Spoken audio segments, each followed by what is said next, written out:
Я Надія Аметова. Зараз я працюю журналісткою в агенціях «Криммедіа», агенція «Кримські новини». Я з Криму. Взагалі, 14-й рік він докорінно змінив долі багатьох людей. Я пам'ятаю, що напередодні нас попросили не виходити. То нас, я маю на увазі дівчат, сказали, щоб в цей день ми були вдома, що чоловіки, кримські татари, вони будуть збиратися біля Ради міністрів і виступати проти окупації. А власне, в той день я була дійсно вдома, і по телеканалу АТР, просто в режимі онлайн, дивилася, як все це відбувається. Дійсно, в мене там було дуже багато моїх знайомих, близьких людей. Я дуже переживала. Через декілька днів я пішла до пам'ятника Шевченка. Там роздавали такі жовто-блакитні стрічки. Ми, як зараз пам'ятаю, з подружкою начепили їх сюди на руку, а йшли, і навіть були такі випадки, коли нам люди говорили: «Зніміть ви це, що ж ви робите?» Після лютого 2014 року коло людей, з якими ти стикаєшся, з якими ти спілкуєшся, співпрацюєш там, і так далі, просто звузилось.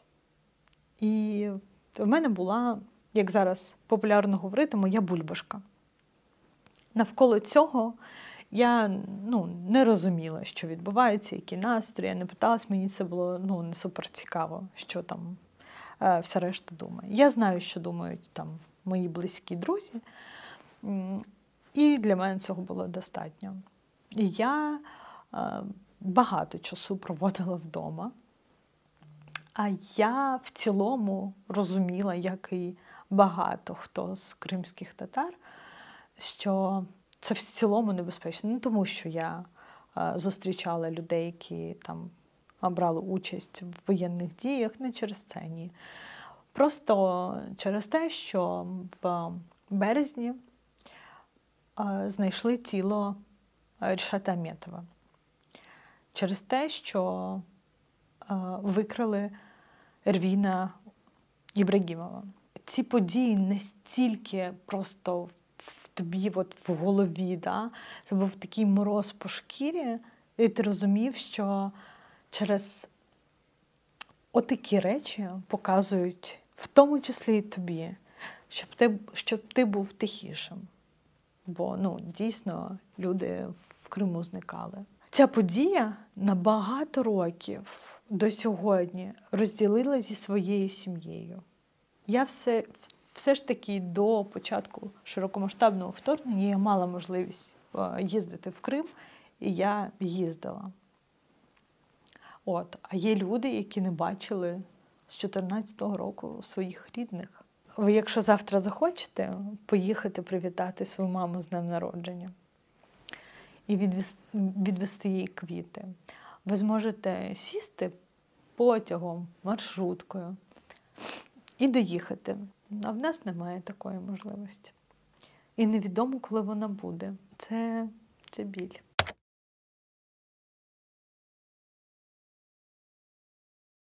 Я постійно слухала «Океан Ельзи» і «Бумбокс».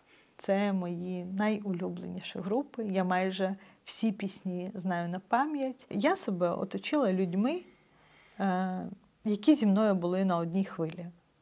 І ми спілкувалися, про що ми хотіли. Ми там собі слухали, музику, кіно, контент, тобто той, який ми хочемо споживати. Да? Те, чого зараз, на жаль, немає, бо ми всі знаємо, що там віднедавна в Росії, а значить і в окупованому Криму, зараз заблокували YouTube. Тобто зараз у людей такої можливості немає. В мене, слава Богу, в той момент була така можливість.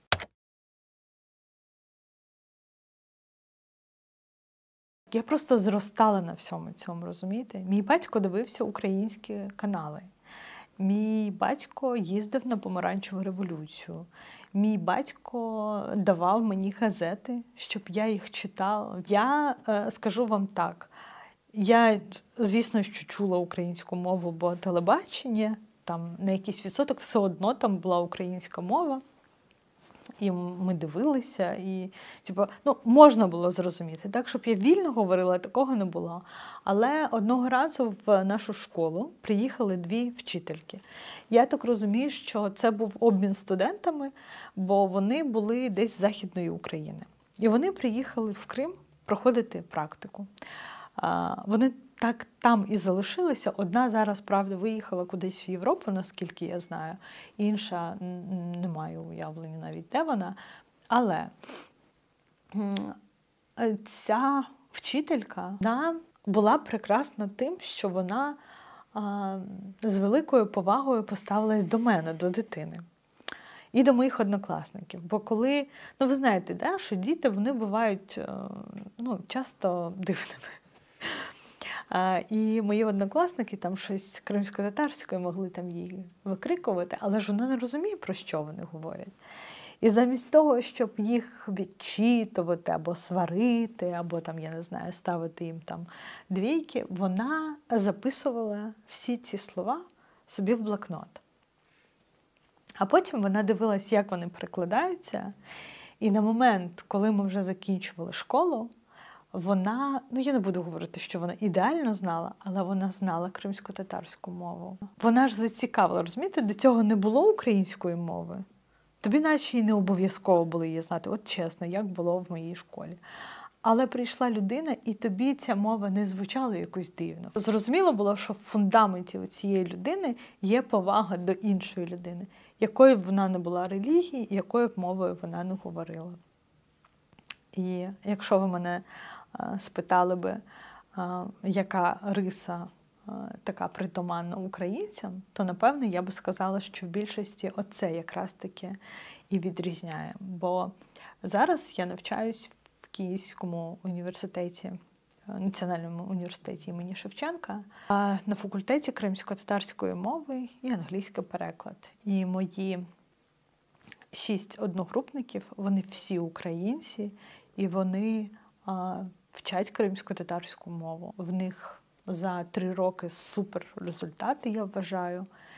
І, знову ж таки, і тут в фундаменті також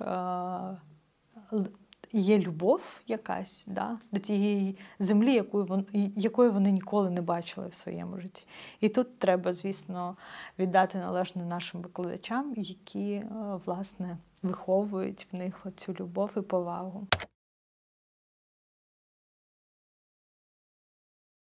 Я була абсолютно вражена, як люди, більшість людей, вони змінилися отак. Я ніколи не чула, що в Криму хтось хоче жити в Росії, з Росією. Деякі, там, не знаю, мої однокласники, або просто люди, яких я знала, вони себе так поводили, ніби вони все своє життя чекали на це.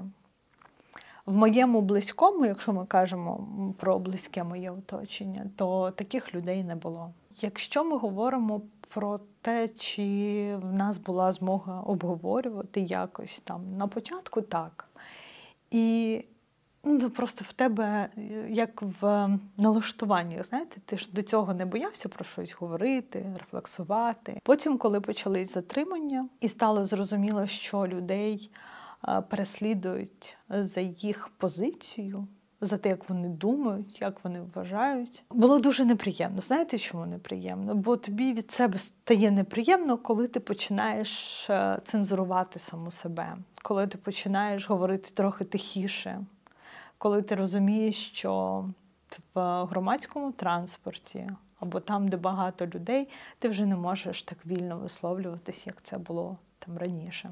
Ви чули такі випадки, коли люди виїжджали на підконтрольну Україні там міста, да, вони все одно говорили пошепки.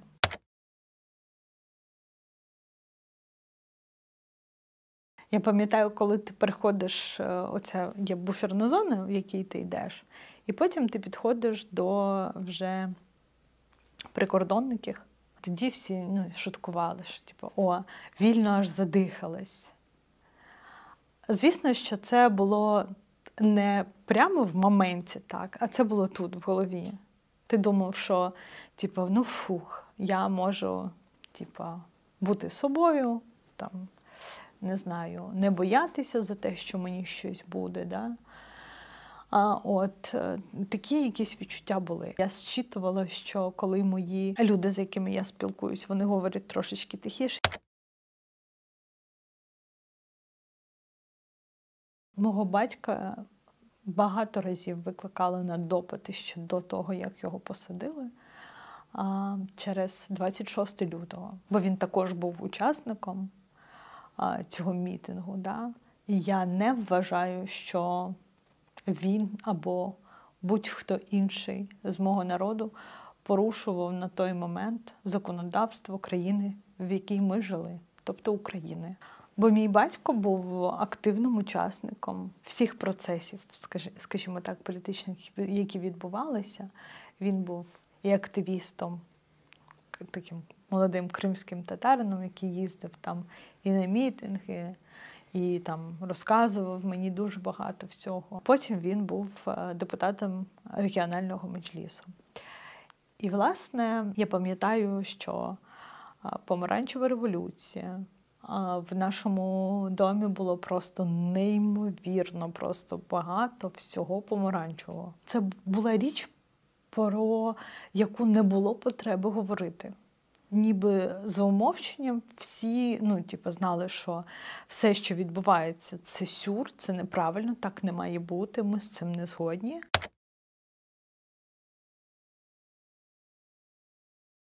Звісно, це ж невеличке місто, воно курортне, там є море.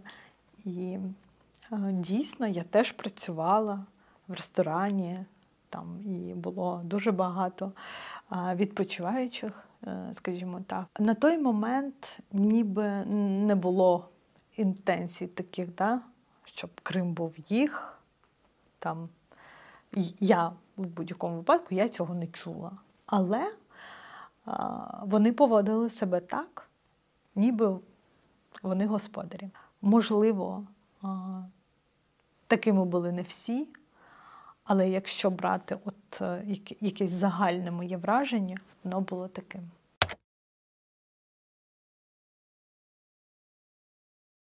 Я якось сказала своїй одній знайомій, що я їду на квартиру, а вона мені каже, на яку квартиру? Я кажу, тут. Вона каже, в сенсі додому? Я кажу, можна і так сказати. І вона потім зауважила, що чому ти, Надія, не називаєш це своїм дімом? Бо мій дім тільки в Криму. Я там себе відчуваю, як би це зараз не прозвучало, господаркою цієї землі. Я знаю історію, я знаю, що там сформувався мій народ. Всі мої пращури, вони звідти. Я знаю всю історію своєї сім'ї, там, не знаю, до дідуся. Да? Дякую я своєму одному дідусю, якого вже, на жаль, теж немає, який написав книжку про це. Там був маленький тираж, але вона є у всіх моїх родичів. Я коли її прочитала, я зрозуміла, чому мого дядька, наприклад, там, папиного брата, звуть так. Бо так звали колись дідуся мого дідуся. Розумієте? Це була про нього якби книжка, але там він описував Крим до депортації і по спогадам, як там розповідали про Першу світову війну. Да? І тому дійсно є оце відчуття коріння, є відчуття близості з цією землею, бо в мене, якби це зараз не прозвучало, в мене немає ніби, знаєте, от внутрішньої суб'єктності. Навіть якщо я громадянка цієї країни, навіть якщо мені суперкомфортно тут, і навіть якщо я, не знаю, дуже люблю Київ або Львів, або будь-яке інше місто, то Я себе цільною відчуваю тільки в Криму. У мене була така історія, коли ми були маленькими, і нас тато повів на набережну погуляти. І коли ми вже верталися, якраз можна було щось там з'їсти, тато нам купив морозиво, і ми відкрили, в нашому дитинстві, щоб ви розуміли, да? От зараз є там, де можна смітники. Да, ці. А в той час смітник був, я не знаю, в кінці вулиці, в кінці там алеї. Да? І от я йшла і думаю, зараз, і мій тато каже, ні, давай сюди. Він склав і кримськотатарською мовою мені сказав, що ми сюди приїхали, щоб робити цю землю гарнішою, кращою, що ми не можемо собі дозволити тут нічого кидати. Мені, як дитині, це настільки запам'яталось, що я можу з впевненістю сказати, що я нічого, ні в Криму, ні тут, нічого поза межами смітника не кинула. Бо для мене все починається з тебе. Твоя повага і твоя любов до своєї землі. Для кримських татар Крим – це не просто земля, розумієте? Це те, що в них відібрали і досі, якби не визнали, право цих людей на цю землю. Мої батьки народилися в Узбекистані. І вони про цей Крим чули, що яке це неймовірне. Розумієте, для моїх бабусь, дідусів і для моїх батьків ця земля була мрією. Я тоді їх не могла зрозуміти, коли мені розповідали, як же мені повезло народитися в Криму. Я думаю, народилася і що?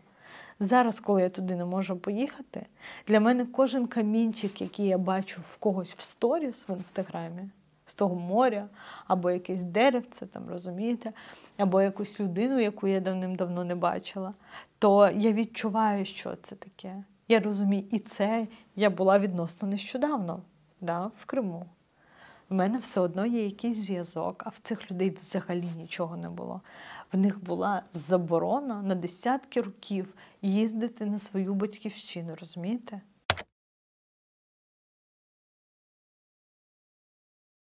Релігія завжди була присутня. Тобто я не пам'ятаю року, в який би мій батько не тримав пост. Місяць Рамадан.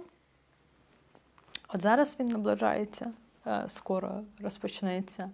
То я такого не пам'ятаю. В нас завжди були оці Аллах сміт версія, іншалла там, і так далі, і так далі. Все це ніби, знаєте, дуже органічно сплелось з нашою культурою. Тобто якісь традиції, вони теж з елементами такими релігійними. І тому я з дитинства розуміла, що я мусульманка. Я не сприймала це, знаєте, як заборону на щось. Це було настільки правда, це було настільки органічно, але вона була присутня.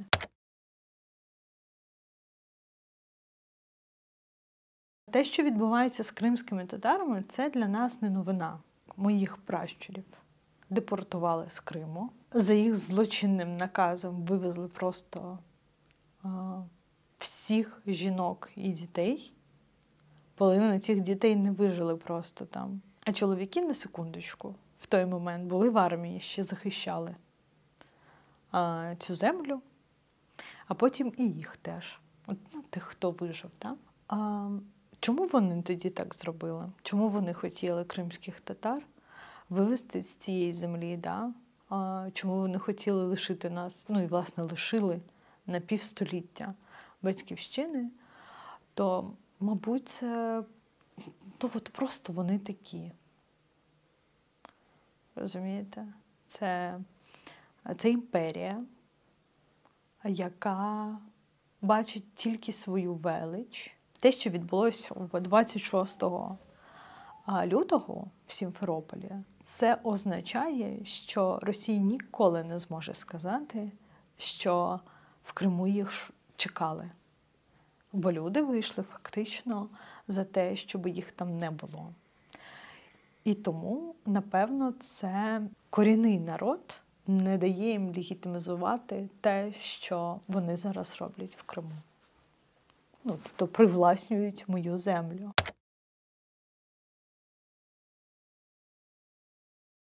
Тим, хто не розуміє людей в окупації, я би просто порадила більше, напевно, бути в контексті, знати трошечки історію, поцікавитись. І плюс завжди легко розпоряджатися чиєюсь долею, знаєте? А то що вони не виїжджають? А якщо вони виїдуть, це ж люди, їм потрібно закривати якісь свої потреби. Вибачте вже за цю лірику, да? Але це правда так. Це в тому числі і знання мови, це в тому числі і робота, це в тому числі і документи, це в тому числі садочки, школи і лікарні. Це дуже непросто. Люди вже там якось живуть, в них є там свої огороди, хтось там щось собі посадив, там фрукти, овочі. Плюс це земля, про яку цей народ мріяв, розумієте? Який був дуже багато років відірваний. І плюс в нас більше немає ніде в цьому світі жодного куточку, який би ми називали своїм дімом. От тільки там.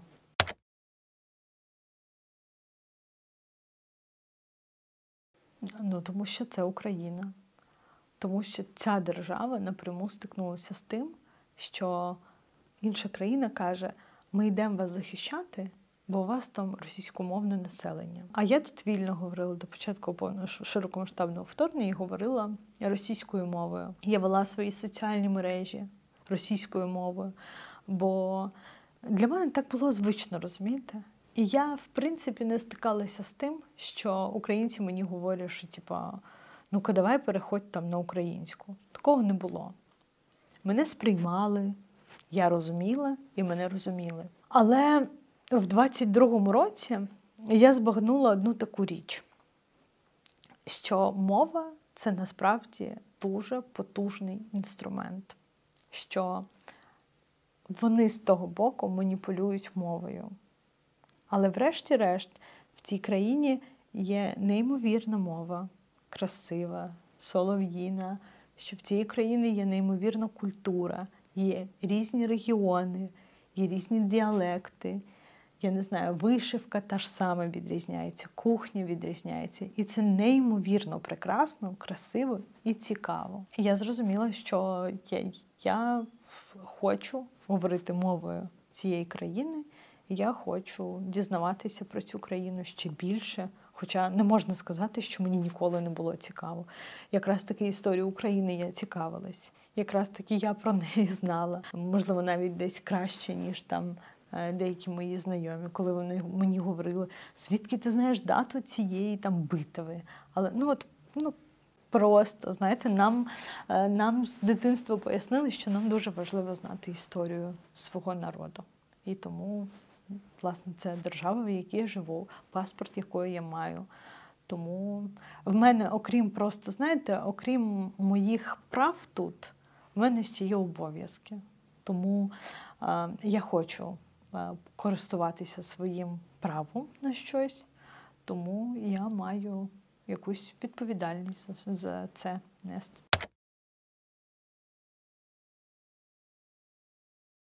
Продовжувати просто робити те, що ми робимо.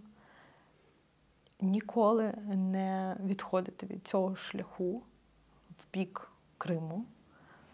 Ніколи не переставати це робити навіть тоді, коли тобі здається, що це супердалеко, що, можливо, при твоєму житті це неможливо, все одно робити. Підтримувати цей вогник всередині себе. Бо тут дуже важливо, насправді, щоб ти не просто приходив на роботу і щось робив, а щоб ти в це реально вірив. Щоб це реально було твоєю ідеєю, щоб це було твоєю місією, розумієте? І заряджати всіх людей. Я ніколи в своєму житті не дозволю, щоб при мені хтось сказав, що все, назавжди.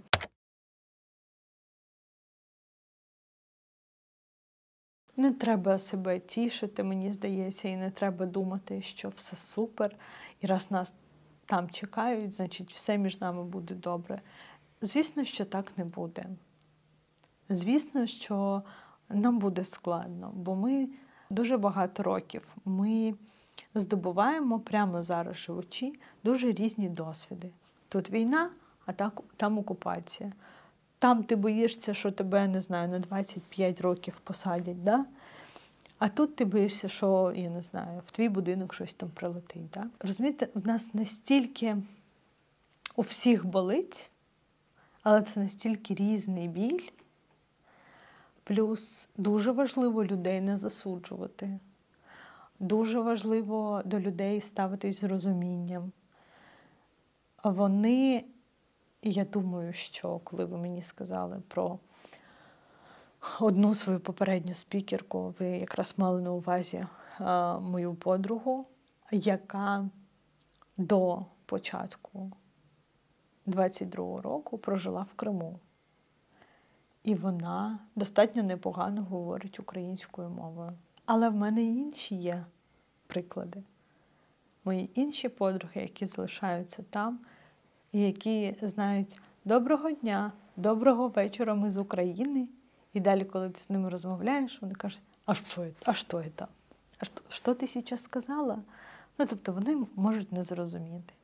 І поставитись з розумінням до таких людей, бо у людях в просторі немає мови, у людях фактично немає підручників, немає такого предмету в школі, немає там змоги слухати там таку музику, бо якщо раптом хтось почує там і так далі, то буде не класно, м'яко кажучи. Але любов і повага все перемагає. Я знаю, що мене багато моїх друзів і рідних там чекають, люблять, поважають, і я їх так само. І я думаю, що якщо всі наші діалоги будуть збудовані на взаємній повазі один до одного, то ми це подолаємо.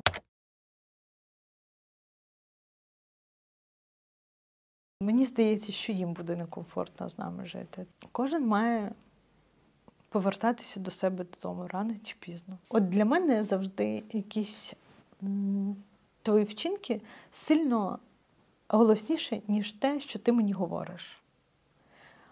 От коли вони, наприклад, кажуть, ми не проти вашої культури, але роблять так, щоб наші культурні пам'ятки зникали звідти, то оце якраз таки, оце про дію. Оце значить, що насправді ви не хочете, чого я маю слухати оце повага, неповага. Ну це неправда, це нечесно. Розумієте? І я знаю точно, що культура зараз супер потерпає, але є люди, які все ж таки все збирають, все тримають якось. Неймовірна вдячність цим людям за те, що вони роблять. А коли все повернеться, то я думаю, що їм самим буде якось некомфортно там жити. Нещодавно мені вилізла така фоточка. Це було якраз рік тому. Це була поїздка, коли я нікому не сказала, що я приїду. І я от їхала. І плюс-мінус, там, значить, коли, там, не доїхавши до мого дому, десь за 25 хвилин я там проїжджаю Білу скелю, Ахая, і набирала завжди маму і говорила їй там, що ой, я там хочу, не знаю, янтих, або я хочу манти, або ще щось. Ну, коли скучила вже за маминою їжею. І вона там починала все одразу ставити, там, варити, і я вже приїжджала, і все було готове. Це моє найперше місце сили, оце дім моїх батьків. Це я зрозуміла в одну з своїх останніх поїздок в Крим. Бо коли я там лягла спати, я зрозуміла, що я настільки спокійною не була вже дуже багато років. Бо ти лягаєш спати, і це така неймовірно приємна тиша, бо ти знаєш, що твої рідні зараз в сусідніх кімнатах, і вони засинають, і все добре, і завтра ви прокинетесь. В мене є ще брат, якого там з нами в той день не було, да? Але я з ним постійно на зв'язку, тому я знала, що все добре, і все чудово. І це неймовірно, бо коли ти в Києві лягаєш спати, ти все одно думаєш, а що там мої батьки, а що там, а в Криму дуже по-різному може бути. Там до людей вриваються о 5 ранку, і це як сніг на голову. Да? Але там є місце, куди я приходила, коли мені було супер складно. В різні часи мої складно були супер різними. Я росла, моя перша закоханість, не знаю, мої перші дружні якісь стосунки з моїми подружками, а потім оцей, розход в інтересах. І от там є в Судаку одне місце, куди я приходила, і там просто могла просидіти і проплакати. Оце містечко, воно таке моє. В мене є декілька фотографій з того місця. І тому я туди іноді вертаюсь. А якщо вертатись до самого початку моєї цієї розповіді, коли я сказала, що я коли приїжджала Аккаю, я дзвонила мамі, я зрозуміла, що це місце, яке я дуже хочу побачити. Там неймовірно красиво. І взагалі я дуже сильно люблю весь Крим. І спершу я поїду, звісно, що в Судак, потім я поїду в Коктебель, а потім я поїду в Гурзуф зі своїми деякими близькими подругами, і там в нас теж є свій містяк, скажімо так, де ми проведемо час. Але в цілому вся ця земля, яку я хочу побачити, а я і точно знаю, що вона мене чекає.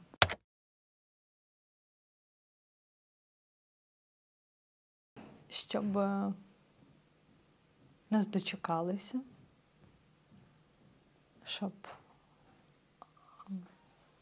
по-перше, я дуже хотіла би сказати дякую, бо поки ці люди є в Криму, цю землю точно вони не дадуть, отак прибрати до своїх рук. Бо ці люди там точно показують, що хай ви, може, і не хочете визнавати, але, ми тут завжди були і будемо. Я би хотіла сказати, щоб вони себе берегли. Я би хотіла сказати, щоб вони не зраджували собі, щоб точно знали, що тут від них не відмовляються, і що йде насправді велика робота. Робиться, щоб Крим був вільним, і щоб вони просто нас дочекались. Але завжди перед всім, що я хочу сказати їм, перед всім цим, я, звісно, що дякую. Так.